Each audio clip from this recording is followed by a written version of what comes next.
Hello, my friends, and welcome back.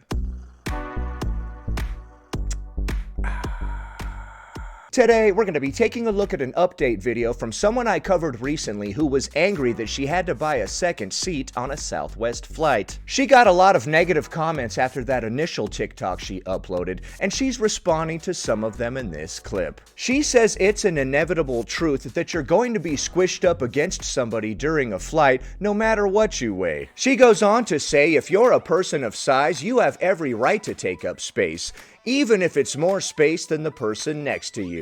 Have I done enough air quotes for you? We're also going to be taking a look at a bonus clip from someone else talking about the plus-size airline seat debate, so be sure to stick around until the end. Please be sure to subscribe to the channel if you're not already. I upload 4 times a week here on this channel, so there's always something new to watch. Before we proceed, please click the like button so that I may apply comb to mustache.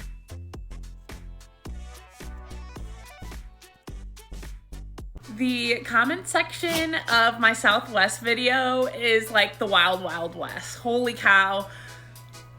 A lot of people have a lot of opinions about strangers.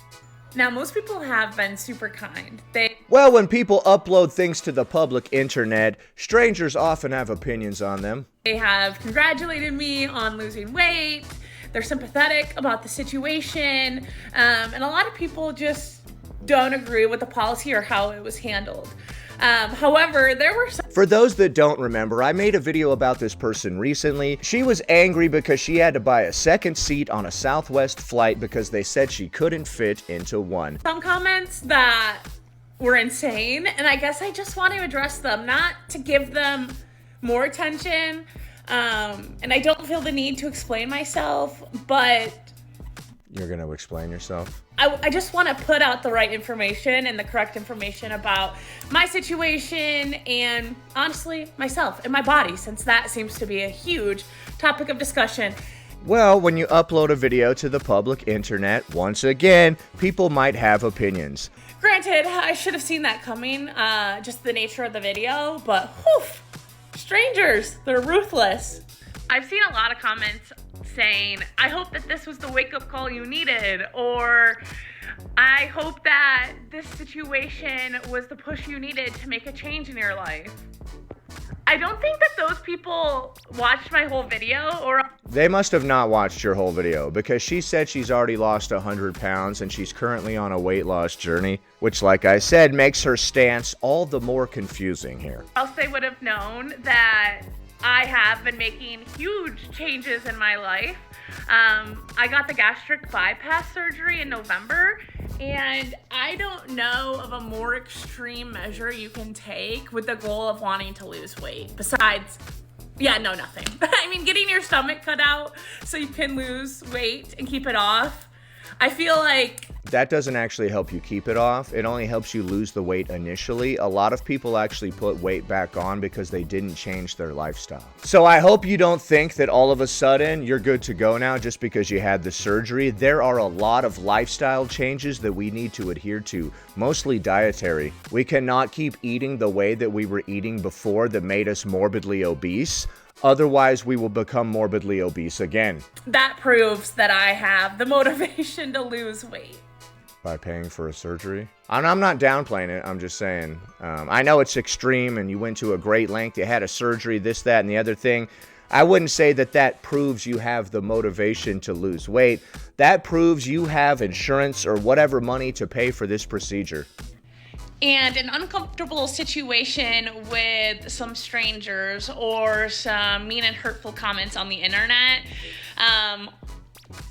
while they hurt my feelings, they're not the motivation that's going to make me change my life. You know what is motivation to make me change my life, my eating habits, is my baby. Oh, I was wondering what that sound was.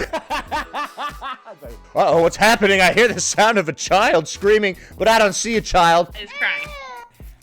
Okay, that's pretty good motivation. Obviously, I'm gonna have to blur out this baby. As I was saying, my motivation is my family.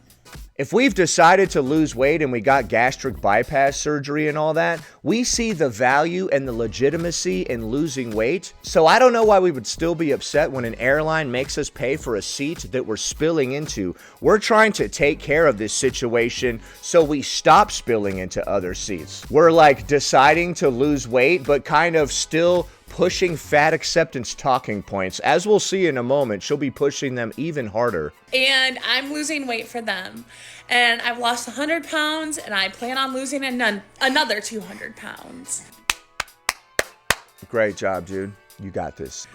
What also is insane to me is that a lot... You know what's insane to me? I'm sorry. Sorry about that. Of the mean and hurtful comments are from women. That is crazy. I never would have expected that. That's all I'm gonna say about that. I'm not gonna elaborate any further.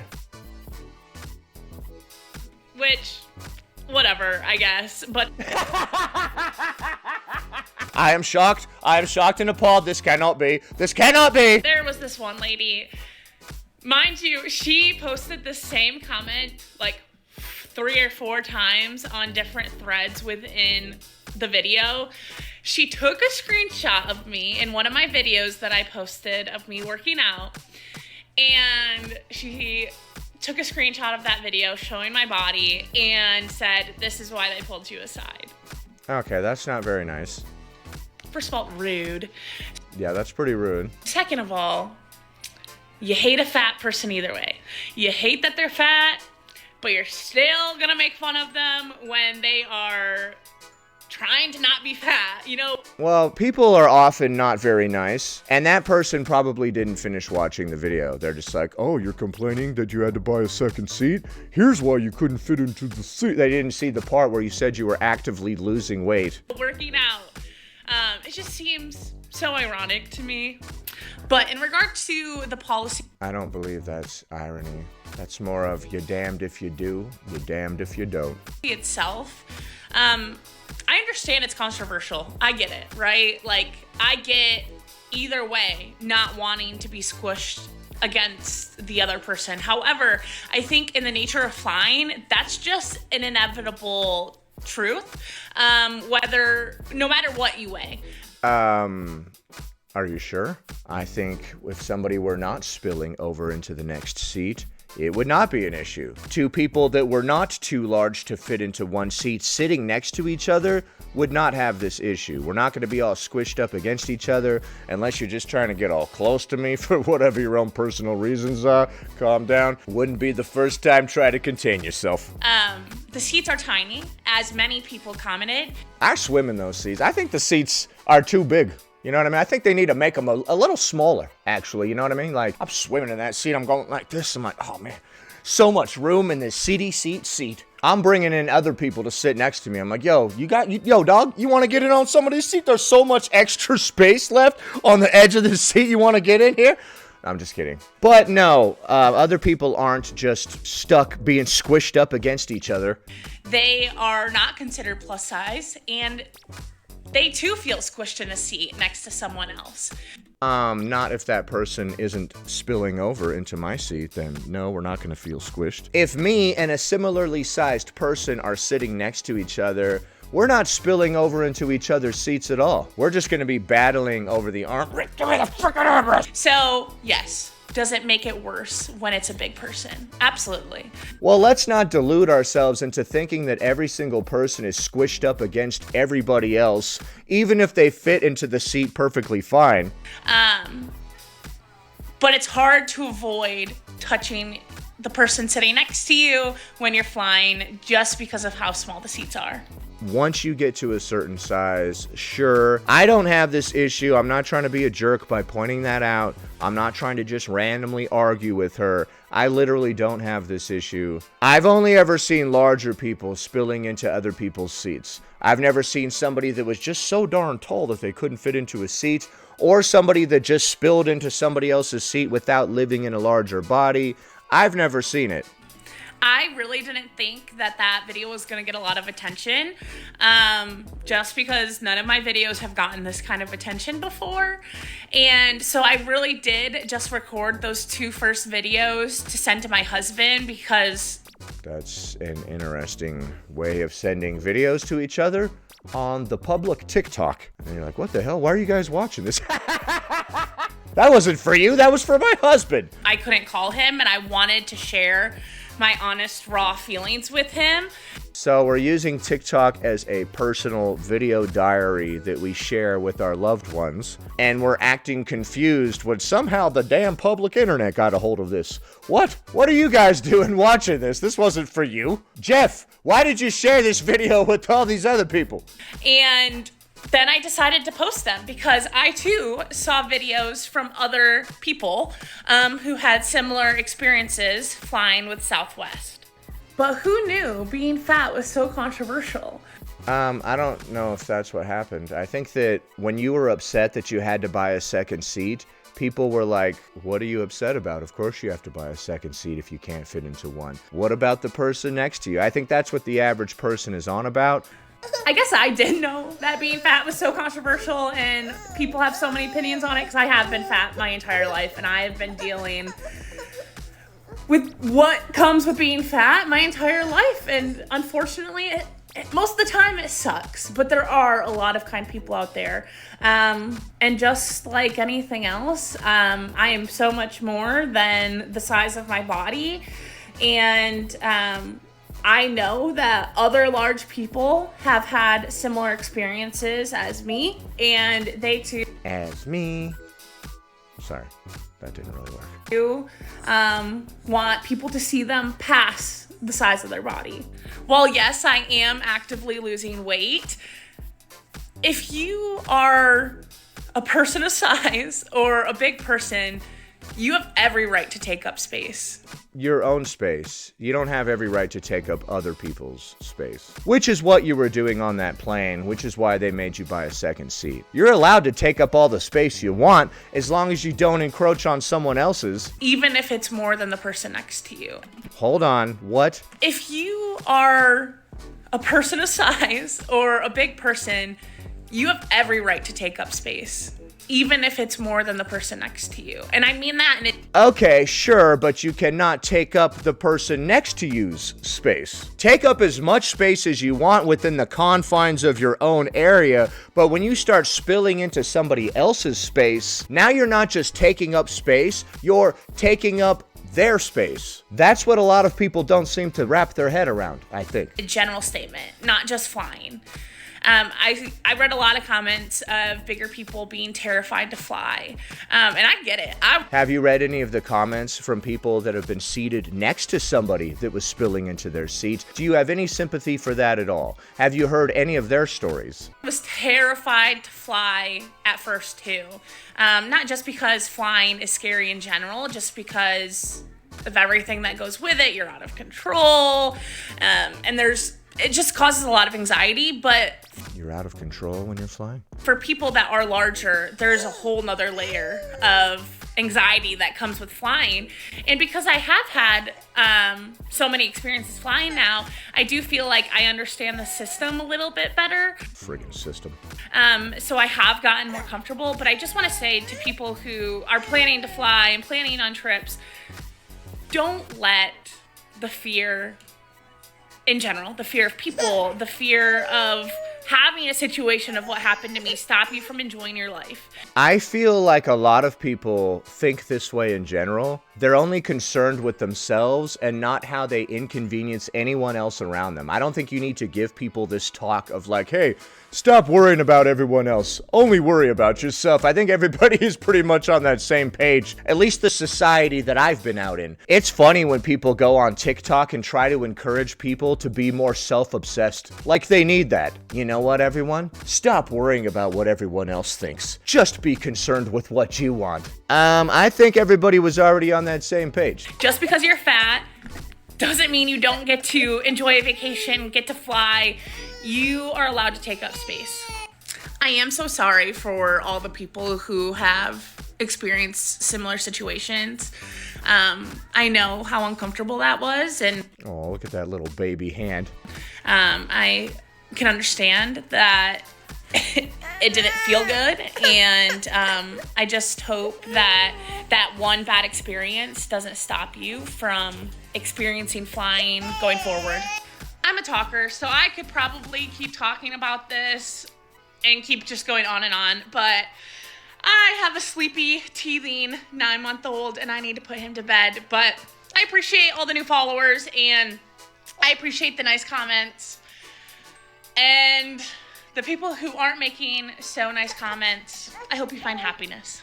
Okay, so she said a lot of interesting things in that video, but the things that stood out to me the most were that she said everybody gets squished on an aircraft regardless of your size, and also you deserve to take up space even if it's more space than the person next to you. I'm gonna have to disagree with both of those points. Clearly, some of the comments didn't finish watching the video if they said, I hope this is a wake-up call, because she actually got gastric bypass surgery and is currently losing weight. But a lot of the other comments have a very valid point of, if you take up 2 seats, you should pay for 2 seats. Like I said repeatedly, it's really weird to start working on our weight and taking it seriously, and then getting offended at Southwest for making us buy a second seat that we're spilling into. We seem to be working on ourselves to try to make it to where we don't spill into a second seat eventually, so I'm not sure what the problem is. Next. I wanted to reply to this comment because I think it's going to keep coming up, which is completely understandable. It says, how do other airlines handle the issue if someone cannot fit into their seat without encroaching onto the seat next to them? I wanted to actually share one of the responses on another comment that I got on that video from one of my followers. I think that she literally said it perfectly, so I want to show you. She said, I don't think that people are upset you have to buy another seat if you don't fit. It's that they enforced this rule and gave no proper training to their staff. So they're walking up to people who just look large to them in front of everyone and humiliating them at the gate before even boarding just based off of look. It's not like they can visually see them not fitting in a seat and had to enforce the policy. Perhaps this is a little embarrassing, but I can't see a better way to handle this. And also, we're pretending like some people you can't tell just by looking at them that they wouldn't fit into one seat. Because again, side note, like, it's not like they have a test seat that you have to sit in, and they should have a test seat, although then everybody's going to be embarrassed when they're asked to go sit in the test seat. Prove that you can fit or not fit. It's all just based on someone perceiving how you look. Anyway, she continues and says, some genuinely actually did fit in the seat. I'm an extreme case. One girl was only 150 pounds and they did that to her. Right, I'm sure they did. Yep. But that person that day decided she looked big to them. I think that's the issue.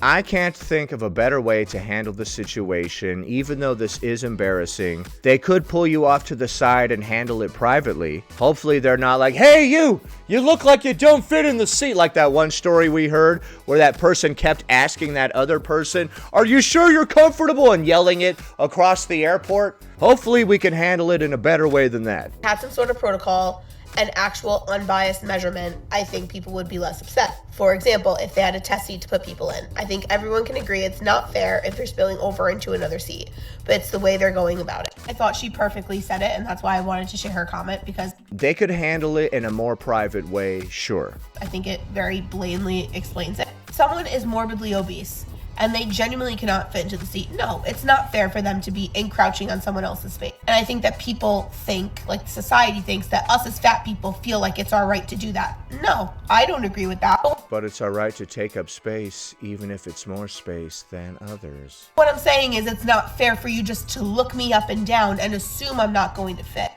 Okay, how else would you like us to do this measurement? You want things to get a little more physical? I mean, I don't want to go there, but I mean... Sorry, I'm not trying to be weird. Those are just dumb jokes. Be humiliating to have to go to the back and sit in a test seat as well? Yes, it is. But at least you'd have some type of protocol instead of just looking at me. Think the difference with other airlines? I think we should have a hula hoop. Perfectly sized to fit between the seats, and we try to slide it down over you. We slide it down over you right in front of everybody. Nice and not embarrassing like. Is that they're not looking for the most part, unless you are 500 pounds and you clearly cannot fit in the seat. Okay, you don't have to be 500 pounds to clearly not fit into the seat. Perhaps that's where the disconnect is, and perhaps that's where we are in a little bit of denial. We're like, well, if you're 500 pounds, clearly that person, you could tell they can't fit into the seat, but these other people, we shouldn't be visually assessing them at all. But some people concede that these other people also clearly could not fit into the seat. The larger we get, the smaller we think everybody else is. A lot of people don't really realize where they're at because they get used to looking at their bodies. Back when I was 60 pounds overweight, I didn't even realize I was overweight at all until I lost a lot of the weight. And then I was like, what the heck? It like blew my mind, bro. I was living in such a fantasy world of delusion. I don't feel like airlines are just going up to people who look like they might not fit and like profiling them. I'm only speaking from experience again. I am someone who flies multiple times a year. I've been well over 50 flights in my life, and I've never experienced it myself or seen it with my own eyes with someone else who's bigger either. I'd always get the window seat. I would make sure I was as up on that window as I could be. Back when they didn't have assigned seating, sure. Now they have assigned seating. So if we can't fit into one seat and we're spilling over into our neighbors, we only have to buy one extra seat if we happen to be on the aisle or the window. If we happen to be in the middle, we have to buy 2 extra seats, right? Because we're spilling over on both sides. That's what I would imagine. And I never really felt squished. Now like 130 pounds less than that, I even more so feel fine. I don't need like a seatbelt extender. I don't need any of that. So you used to weigh 130 pounds more, and you would go on a Southwest flight, and from your perspective, there wasn't even an issue because nobody ever mentioned it or made you buy anything extra back in those days. Was anybody ever able to sit in that seat next to you? So it's like the thought that I could just walk in and because I'm fat, someone's going to assume that I need to buy another seat. There's no assumption about it. If somebody is too large to fit into one, they'll have to buy a second. Like I said though, if you're in the middle seat, you're spilling out on both sides, you might have to buy a third. Absolutely not. So I hope this answers the question. I know that I'm going to get more comments like this probably, but I hope that her explanation, in my opinion, explains it a little better. Okay, and we're gonna wrap up the video right there. In that final clip, she was quoting someone that said they have to have a better way of measuring people or determining whether or not you'll fit into one seat than by looking at you. But as I've said in other videos in the past, what do you want them to do? Close their eyes and just feel you? Do you want them to bust out calipers, measuring tapes, the hula hoop to see if it could go over you? What do you want us to do? I think there should be some sort of test seat or something, and I don't think it should be made a public display to tell somebody they won't fit into the seat and they need to buy a second one. We can call them up to the counter and have a private conversation with them about that there, and then send them to the back to go in the test seat. Once again though, people are gonna have to visually assess you and be like, I think you might need to go to the test seat. So once again, people are going to be offended because there's going to be a human being using their eyes to judge whether or not you might fit into a seat. I don't know why people are so offended by that. So anyway, I disagree with all of the aforementioned, but what do you think? Is it inevitable that we will be squished up against somebody during a flight, regardless of our size? If you're a person of size, do you have every right to take up space, even if you're encroaching on the person next to you? And does Southwest need to come up with a better process for determining if someone will fit into a seat? Leave a comment below. Happy Friday, everybody. I hope you have a great weekend. Anyway, that about does it. Thanks for watching, commenting, liking, and subscribing. And I'll see you in the next one.